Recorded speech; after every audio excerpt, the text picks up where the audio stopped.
Alberta and Graben is one of the most biodiverse area, and most of these areas are within the national parks.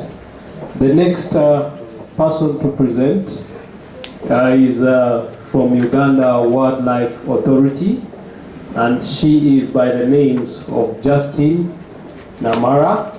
So she's going to submit on managing impacts of oil and gas in wildlife protected areas.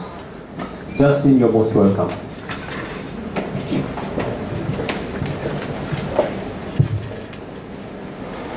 Thank you, moderator, and good afternoon, everybody. I'm called Justine Namara. I work with Uganda Wildlife Authority as the Senior Planning and Environmental Impact Assessment Officer. So I do planning and I do also review EIAs and ensure that wildlife issues are taken care of in different developments. So I'm going to share with you our experience, Uganda Wildlife Authority's experience in managing impacts of oil exploration in our protected areas. So that is my presentation. And this is what I'm going to talk about. I'll tell you about Uganda Wildlife Authority for people who are coming from outside Uganda. Of course, the Ugandans know. I'll give just a brief on the significance of the Alberta and Graben. That is where oil exploration has been taking place. I'll give you the experience or the impacts we have seen on the ground. I'm not going to talk about the theoretical things, but I'm going to share with you things we have seen on the ground and also tell you how the organization has been trying to minimize the impacts. Uganda Wildlife Authority is an institution that is mandated to manage wildlife in Uganda, both within protected areas and outside protected areas. And this institution was created in 1990 as a result of merger of Uganda National Parks and also Game Department. So the institution is in charge of 10 national parks and 12 wildlife reserves, but also provides guidance for the wildlife in community wildlife areas and also in the wildlife sanctuaries. So in total, when you bring together the national parks and other wildlife protected areas, the PAs cover 11% of the whole country.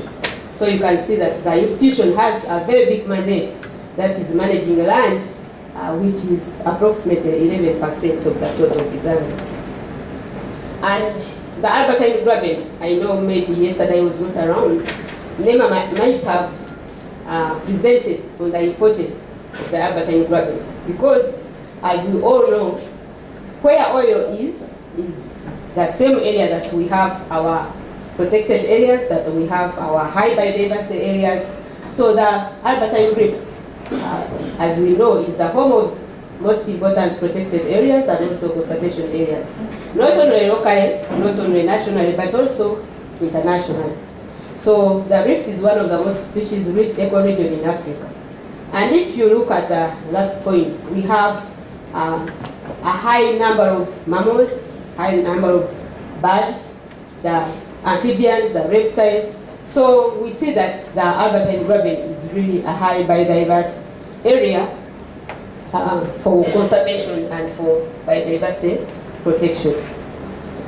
But we also realize that the oil grabbing is an area where we find high biodiversity and also where we find our major tourism areas. So this area has the Alberta and Graben alone. The 10 national parks I talked about, they are well spread in the whole country, but the Alberta and Graben alone has 5 national parks and 8 wildlife reserves, and also 7 forest reserves. And if you look also at the total, over 70% of protected areas, they lie within the Alberta and Graben. And the biggest protected areas, wildlife protected areas, that is the parks, are found in the Alberta and Graben, and these include Action Falls National Park, which has a Ramsar site. Queen Elizabeth National Park also has a Ramsar site. When I talk about Ramsar sites, I hope we understand, because these are international recognized areas for protection of rare and endangered species. And we have Chivale, we have Semuliki, we have Rwenzori National Parks. So you see that there is a chain of national parks, and I'm going to bring a map to show where these protected areas are located. And of course, we know that Uganda is well known for having the mountain gorillas. But we are lucky that the Bwindi Petroleum National Park, which is the home of more than 50% of mountain gorillas in the world, is at the periphery of the oil grabbing. So there was at least an opportunity that we had wind outside the oil grabbing, but we don't know that maybe in future, wind will also be explored for oil and gas resource. So this is the map that shows our protected areas. I don't know if you can see it, the people behind. If you see the red blocks, these are the oil blocks. So oil blocks, this is the Albertine graben that we talk about, right from the north up to the south. And the green things are the national parks. This is Munyonyo Falls National Park, and we are told that this is where the biggest oil find has been discovered. So you can see that there is a very, very big challenge in managing these protected areas amid these oil activities. When we go down, we find Queen Elizabeth National Park and Chivale National Park and Rwenzori National Park, the Semulikis. So there is a chain of protected areas coinciding in the oil blocks. So that overlap provides or presents a challenge for Uganda Wildlife Authority to manage those protected areas amidst the oil activities. As a summary of what we are, the activities in protected areas, we have Munyonyo Falls National Park. Of course, during exploration, we've had different stages. We've had seismic activities, that is 2D and 3D seismic. We have had also drilling. So in Munyonyo Falls, we see that there has been a lot of seismic activities, a lot of drilling, and over 30 wells have been drilled in the park. In the Uganda Wildlife Reserve, we see that 3 wells were drilled. In Elizabeth National Park, there was only 1 well that was drilled by Dominion, but this well was dry. And they sort of abandoned the area and it reverted to government. It doesn't mean that there are no interests there, so still we are told that they are coming back. Petroleum Wildlife Reserve, also 1 well was drilled, but also it was dry and it reverted back to government, and these areas are going to be licensed in the next phase. So still the interests are there. In Kawea Wildlife Reserve, that is in Block 2, there are over 8 wells have been drilled in the reserve, in the wildlife reserve. So we see that there are different activities, the seismic, the drilling, the testing, the opening up of different areas, which result into different impacts, as I will go through later. So there have been so many impacts which have been associated with oil activities in protected areas. I'm just going to mention a few and also tell you how the organization has tried to minimize these impacts. We've seen a lot of human traffic, a lot of vehicle traffic in the protected areas. And you know our tourism is nature-based. People come here to look at the pristine environments. When they're in the parks, they don't want even to have internet because they come here to rest. But when you come and you find so many vehicles, so many people in these protected areas, your perception might change or your experience is interfered with. So that is a very big impact. So during the seismics, we saw a lot of vibrators, the trucks, the cars moving around. And also the noise, because as vehicles move around, they have noise, and animal behavior changes according to any impact in the environment. So also during the seismic, we saw that because of the opening up of habitats, some lines took long to regenerate. But as an institution, we tried to work very hard together with the oil companies to ensure that these impacts are minimized and the activity, the seismic was successfully done with minimal impacts.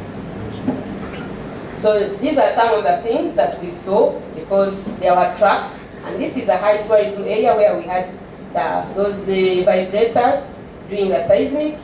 We had the tractors which were drilling holes where they would put the explosives. So as they do those activities, we experienced challenges, especially as we manage our protected areas. This is one of the lines that was created, and up to now, if you go there, you still see some of these lines in the protected area.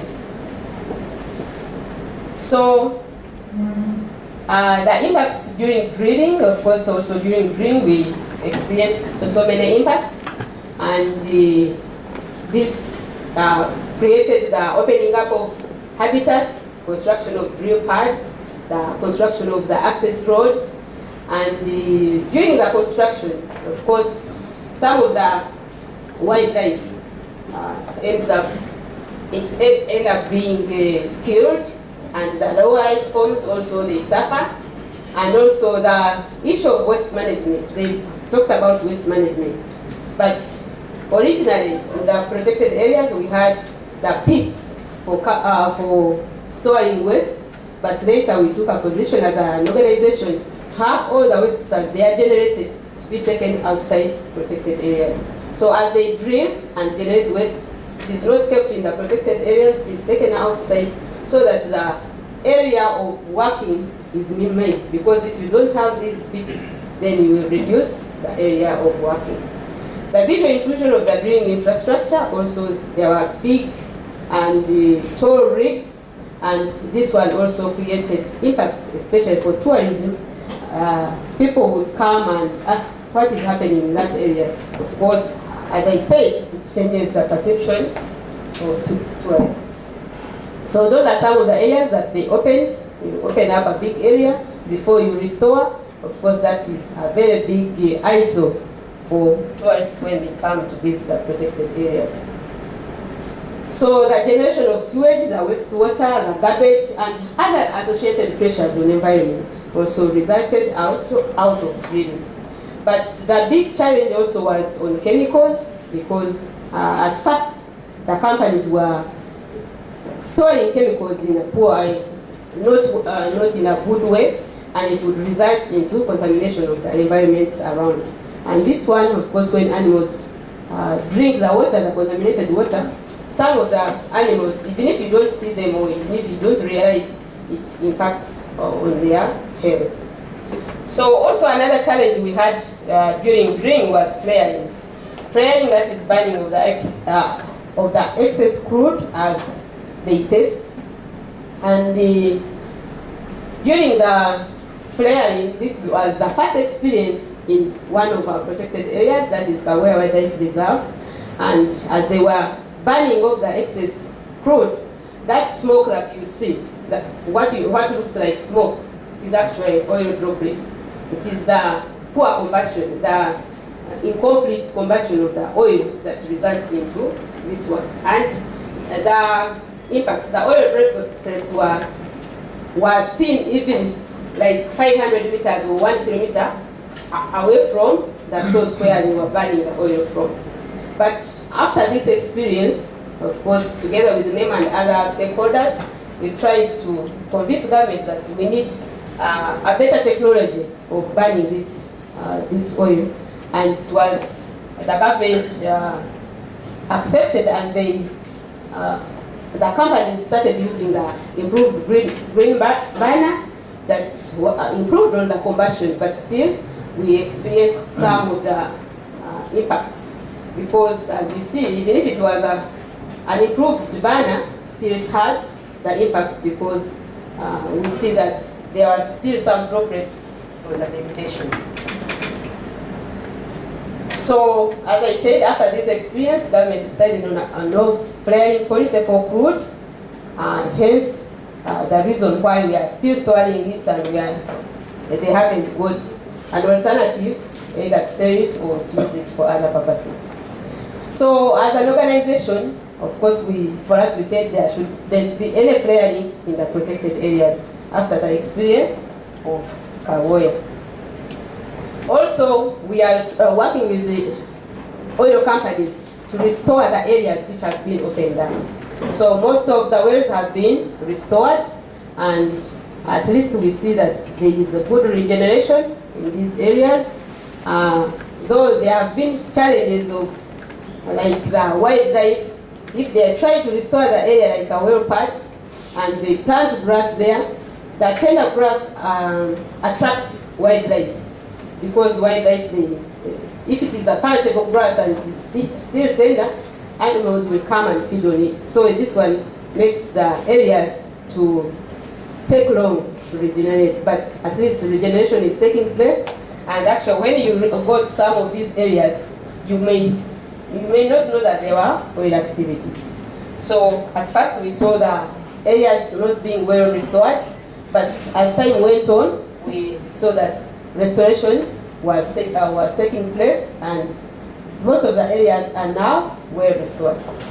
So you can see this area. If you go to the park, you will not even know that there were oil activities.